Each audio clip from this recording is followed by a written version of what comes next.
Hello, it's me again, day number 13. And I just wanted to expand a little bit on the video that I posted yesterday about not going to your one black employee, right, to write your press statement, your positioning statement. So I covered that yesterday.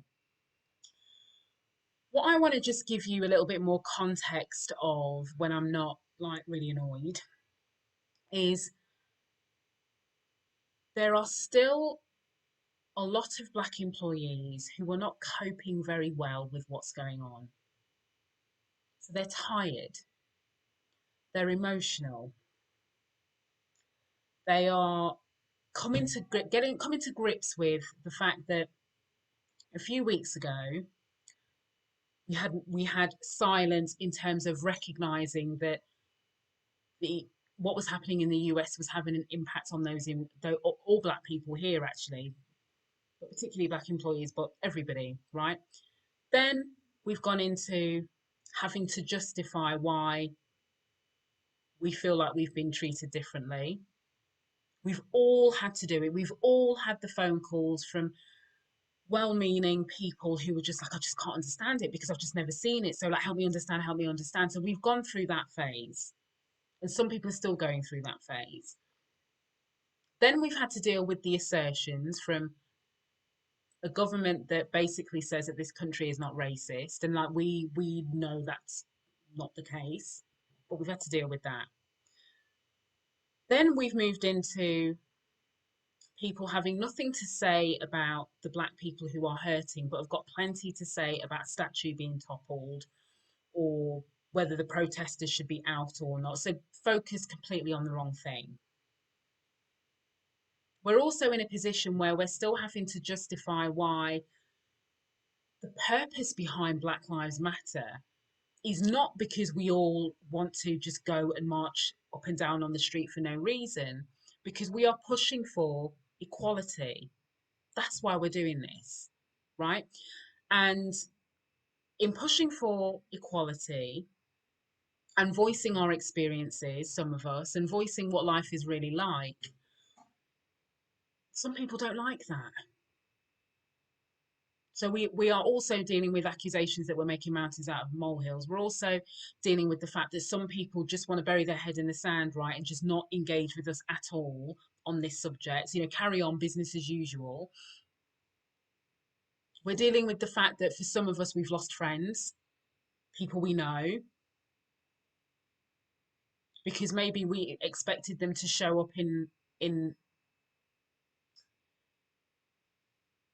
just show up, and support and give their views. And then we found ourselves having conversations, quite challenging conversations, where still fundamentally there are some people that just don't see where we're coming from at all. And we're trying to deal with the fact that we're in a space where many companies are still spending more time trying to work out their chess move, as I call it, before they say anything, do anything, commit to anything, versus acknowledging the fact that there are some practices in their business and behaviors in their business that have been allowed to run rampant, which have partly contributed to where we are today, and that actually their energy should be focused on supporting their black employees that they do have for companies that have black employees. So those black employees who are sat there, particularly ones who are on their own, they're seeing all of this stuff play out. They're seeing companies be more concerned about how they show up publicly or not. So some may put out the statements, some may not. Some may, decide to support in whatever way others won't. So all of this stuff, right? All of this emotion, all of this divisive commentary, the media, all of that is hard to reconcile in your mind that we have not made as much progress as we thought we had. And actually, it is not universally accepted and supported that everybody wants to ensure that black people have equality, because there are still some people who don't. And I know for some people go, don't focus on the negative. It's not about that. I'm trying to help you understand this is all of the thought processes that are going through our minds. This is all the thought processes that are going through your black employees' minds. So they're still trying to calibrate all of that, but they are also expected to still show up to work every day and be on show. When really what they want to do is just hide and, metaphorically put the duvet over the head and just get to grips with it all. But they can't. So they've got to go, they show up on the Zoom calls, on the team updates, and they might have to sit through managers, directors, heads of departments kind of stumble through their words on talking about this Black Lives Matter thing, knowing that everybody's eyeballs is on them. And it's almost like, did you see, did you see, did you see the eyebrow? Did you see his face? Did you see her face when she rolls her eyes? Oh my God, is she all right? Is she all right? So they're very conscious they're on show. And that's hard work to pretend that you're all right when you're not all right. It's really hard work. And then you've got other well meaning companies, and this is well meaning, so don't think I'm like digging, I'm not, but who have set up employee forums or doing more activity with their employee forums, and they desperately want their black employees to feel supported and to feel like loved, basically. And we're here for you. Look, we've got Slack channels, we've got this, we've got, we're sharing resources, we're getting everyone to, which is great. But the unintended consequence of that is that means everybody's looking to your one or two black employees and going, so what do you think? What do you think about all this? Like, what's your view on that? I want to understand. I want to understand. Right. Remember, I talked about, because the penny is now dropping for you, that you're expecting, them to be ready to talk, and you know what? They're just not ready to talk. So when you're the only black person with all of this going on, you feel massively exposed. You feel like you can't even have an off moment, because if you have an off moment, it's there for everybody to see, and then that might be held against you. Whether you say something, it might be held against you, but if you don't say something, then you feel like you're letting down other people, because you know that we need to talk about what's going on. So there's a whole lot of complexity in this. And for any black people that are watching this, I just want you to know that, as much as I'm like putting that, yeah, go use your voice, use your voice. However, don't think I don't know. Don't think I don't understand how you're feeling with all of this going on, and you have to just use your voice when you're ready and say what you've got to say when you're ready.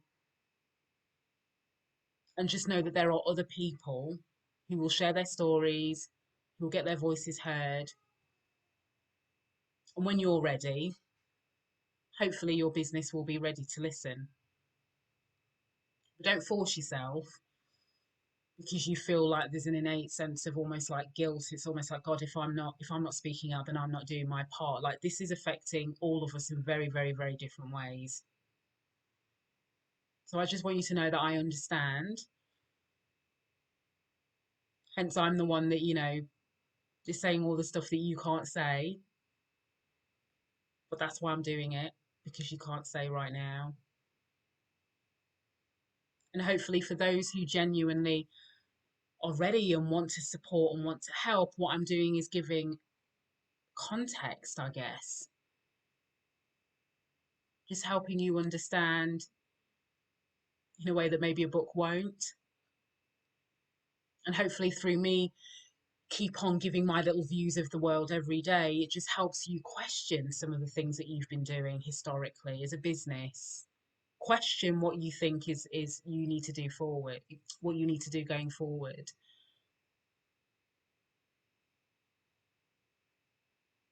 Because there is no, I keep saying it, there's no blueprint. you know we've got to figure it out as we go along, and we've got to recognize that we won't get it right all the time. But it's important that if you have black people around you in whatever shape or form, colleagues, friends, neighbors, whatever, just do what you can to make them feel heard, do what you can to make them feel supported,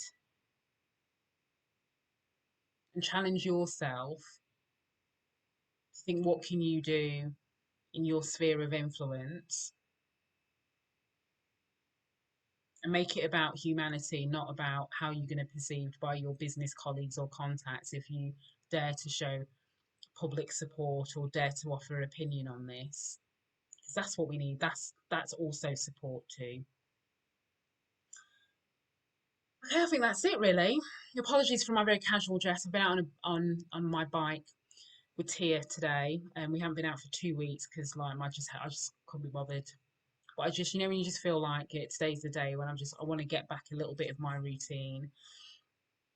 Um, but this was really on my mind, and I wanted to share right now. So here we are. As always, thank you for listening. Thank you for hearing me, and yeah, let's just keep going, right?